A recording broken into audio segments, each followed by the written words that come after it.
Vatandaşım yukarıda leksiyelerini görüp öttük.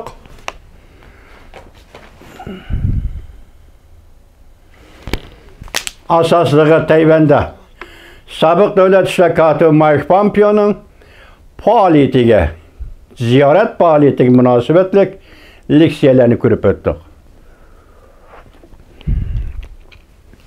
Növbetki Amerika Qo'shma Shtatlari davlat ishtirakati Antony Blinken Yevropada Bruselda Ukraina havo tavalligida cheklangan rayon ta'sis qilishga bo'lmaydi. Bundaqda NATO, Amerika bu rayonni qo'g'dashga to'g'ri keladi. Albatta bu to'g'ri gap, vatandosh to'g'ri deb his qilasiz, ham to'g'ri deb tushunasiz buni. Chunki Prezident Joe Biden Amerika Rossiya bilan urushmaydi degani değil. Biroq biz tayyorlik qilib qo'ydik. Hammaga tayyorlik qilib qo'ydik. Ondan yana muhim bir so'z, diqqat. Bu urush, ya'ni Ukraina Rossiya urushi pat arada oxirlashmaydi. Endi Yevropa İttifaqı İcrai Komitetining raisi Anderlein xonim nima dedi? Bu urushning oxirlashi taxiyroqdiki gap. Bu gap intayin kuchli gap. Mushki gap intayin kuchli gap. Balki Ukrainaning vaziyati shunday bo'lishi mumkin. Nimishqa intayin kuchli? Rossiyada bir davlat uchun aytganda urush nayti shiddat bilan yoki shu shiddat ichida 3-4 kun ichida bir taraf bo'lishi kerak edi. Masalan, ikkinchi ayning 26-kunida bu urush 24-kuni boshlandi. 26-kunida Moskvada qaysi bir gazetning yozganida biz bu urushni 3 kun ichida oxirlashtiramiz degan. Bugun 9 kun bo'ldi vatanda. Chunki qancha tez bo'lsa Rossiya tajovuzchiligi uchun shuncha yaxshi bo'ladi. Amaliyot undaq bo'lmaydi. Demak, urush uzun davomlashadi ekan, andiki Rossiyaning taqdirini oldimizda ko'ramiz, hurmatli vatandoshlar. Bu turibdi sud. Endi yana qaytib kelamiz sobiq davlat ishtirakati Mike Pompeo. Birinchi qatamda nima dedi? Agar Rossiyaga yordam beradigan bo'lsang, iqtisodiy jihati jungo. Boyun tavliq qiladigan bo'lsang, iqtisodiy jihati jungo. Biz sening, ya'ni Amerika sening banklaringni va pul muomala organlaringni embargo qiladi. Mushu gapni men sizlarga bunda 3 yil burun yoki sobiq prezident Trump davrida so'zlab kelgan edim. Pul muomala organlarini embargo qilish va pul muomala organlariga zarba berish deb.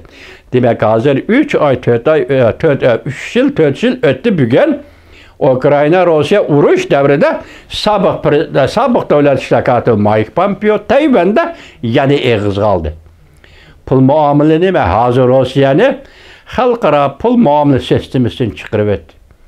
Agar shunda boykot qiladigan ish bo'lsa, jungonimi zarur topilganda, balki Rossiyaga yordam berganda pul muomala organiga boykot qiladigan ish bo'lsa, jungonimi xalqaro pul muomala organidan chiqarib o'tadigan ish bo'lsa, Rossiyaning taqdiri qandoq bo'ldi, jungoning taqdiri qandoq bo'ldi deb solishtirmang. Rossiyaning hul asosi u boshqa gap, jungoning hul asosi bu boshqa gap. Rossiya Yevropa davlati. O iqtisodni takomillashtirishni, iqtisodni qandoq boshqarishni albatta ilmiy yo'sinda bilib kelayotgan davlat. Jungo Osiyo davlati vatandoshlar. Men mushu nuqtada, mushu ilmiy masala, iqtisod masalasida, qandoq boshqarish masalasida o'zimda o'zimning fikrim bor, lekin men iqtisodshunos emas. İnsan berdigan tuyg'u sezgi degan shundoq emas. Onu dedi, endin 3-chi qatimda nima dedi? Jungo Kompartiyasi tahdid dedi. Bütün dünyaya ham bizga Amerikaga tahdid dedi. Biz bunu dünyanın sagaklaştırdık. Hem Prezident Trump devrinde bu oyg'utish elib bordi, dünyanın oyg'otdi. Endilikte ahirde yani nima dedi? Tayvanni itiraf qilish. Yani Junhua Mingo Tayvanda deb itiraf qilish. Tayvanda deb itiraf qilish hargiz Tayvanning mustaqilligi masalasiga berib ketilmaydi dedi. Bu karma-karşı, bir-biriga karma-karşı gap, shundaqmi? Hozir Davlat ishlar katibi Mike Pompeo e'tirof qilish deyotgan organ yoki ism Junho Mingo Tayvanda. Ya'ni jungoliklar nima deb kelyapti boshdan oxir? Bir jungo, bir Tayvan paydo qilish. Bir jungo va bir Junho Mingo paydo qilish. Yoki Tayvanni bilib chiqib ketish, mustaqil qilish, mushu gaplari jungo deb kelyapti. Biz tuniga nima dedik? Ham yuqorida davlat ishlar katibi, sobiq davlat ishlar katibi Mike Pompeo ham eg'iz qapti. Biz Junho Xalq Cumhuriyati bilan o'xshashli aloqa munosabatda bo'lamiz. Demak, undaq bo'lsa, Tayvanda Junho Mingo bu hukumatni e'tirof qilish, Jungo quruqligida Junho Xalq Cumhuriyati va bu hukumatni e'tirof qilish, Jungoning nazaridagi ikki Jungo paydo qilish, ikki hukumat paydo qilish. Jungoliklar davomga deb keladigan so'zlar shu. Lekin bu yerda davlat ishlar katibi, sobiq davlat ishlar katibi Mike Pompeo undaq degan emas. Bu reallik, bu tarix bizning oldimizda bo'lib turgan tarix.